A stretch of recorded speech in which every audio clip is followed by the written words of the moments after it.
Hello everyone. In this video we'll be talking about the planning of residential buildings and residential neighbourhoods. I'll give you some ideas to start with your design, especially if you're an architecture student and have no idea where to start from. I'll start with the interior and then talk about the exterior. So first, we'll look at the placements of interior spaces.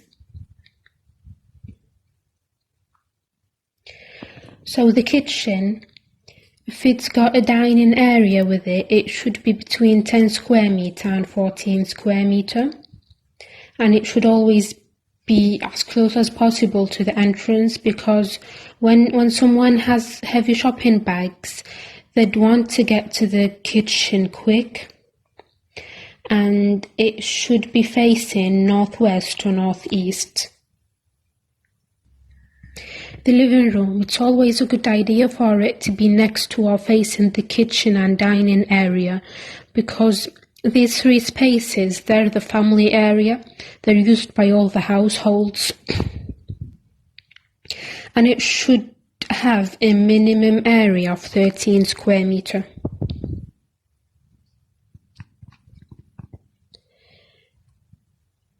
And the bedroom, there's three types of bedrooms. Parents' bedroom with a minimum area of 13 square metre facing east or southwest, and single bedroom minimum area of 8 square metre, twin bedroom minimum area of 16.5 square metre, and both single and twin bedrooms facing south to west.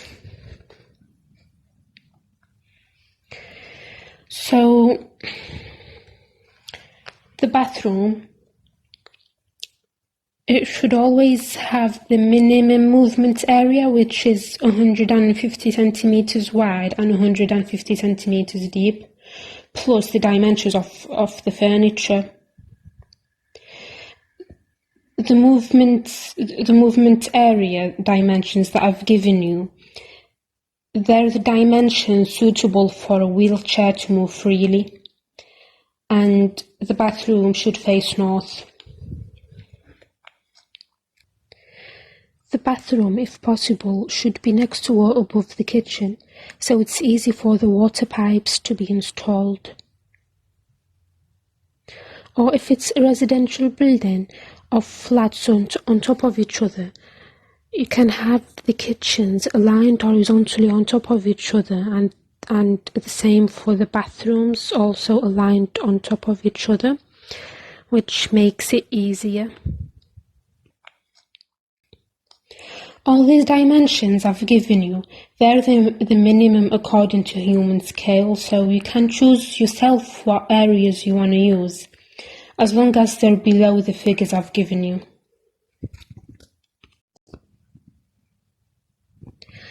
As I mentioned earlier about kitchen, dining and living room being next to each other, we could have them open into each other. It makes the space feel more spacious and wide, but also you might not want the food smell coming in the living room or the TV's noise going in the kitchen. So all this, it's based on the user, what they want and what kind of solution you as the designer apply. But you need to think about all these details of everyday life and what it's like to live in this space. So if you've got an open space, you can have a step in between. So even if there's no wall separating the two spaces, but that step makes the user feel that they've entered a different space. Or maybe an arch, as long as there's something indicating a change. For each space of these spaces, you need to think which needs privacy and which needs visual continuity. And for this, you can find different solutions, and one of them is what side the door opens. Also, another thing you should think about is the entrance of natural light and fresh air. See the amount of light entering the house, the visual continuity and relationship between the interior and the exterior.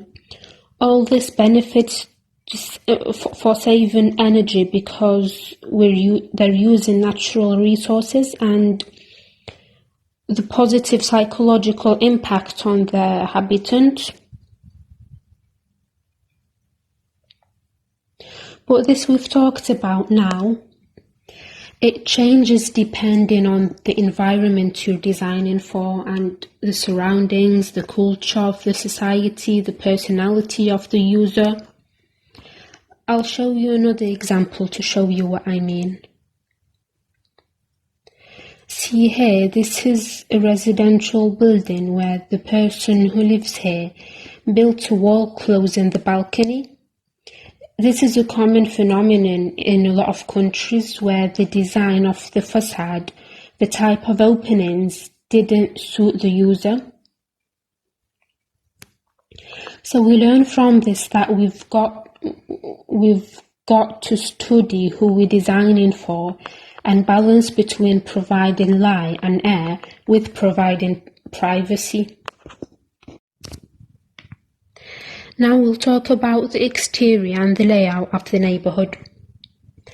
I've got here a random place on Google Map. Look at the street, see how the roads enter the neighbourhood, but then it's a dead end. You'd have to go out the same way you came in, and this design is to prevent it from being a pass-through area. No strangers use this road to go anywhere. And so it's used only by inhabitants who live here, making it safer for them, quieter and cleaner. If the street continued till here, cars would be using it to get to the other side instead of going all the way around, and we don't want that happening.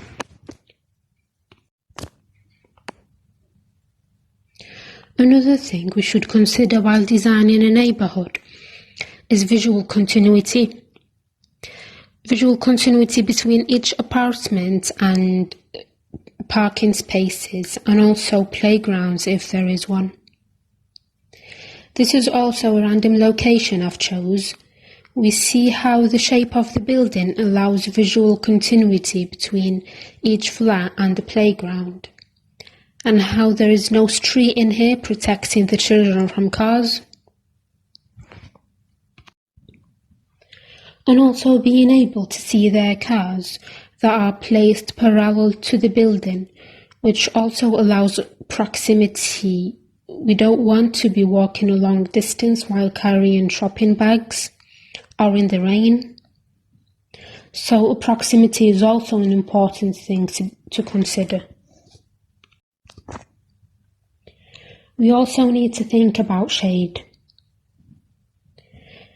The parking spaces should be shaded, maybe by the building or by trees, especially in places where it's very hot and sunny, because, as we said, the design follows its context. Shade should also be provided for the building itself, and how we do that is by having movement in the shape of the building, and you might want to have the openings in the building in the part where it's been pushed in, protecting it from the direct sunlight. And this is not only for shade, but would also have beauty impact on the facade. So now we've got to the end of the video. If you've got any questions, please just drop it in the comments section, and thank you for watching.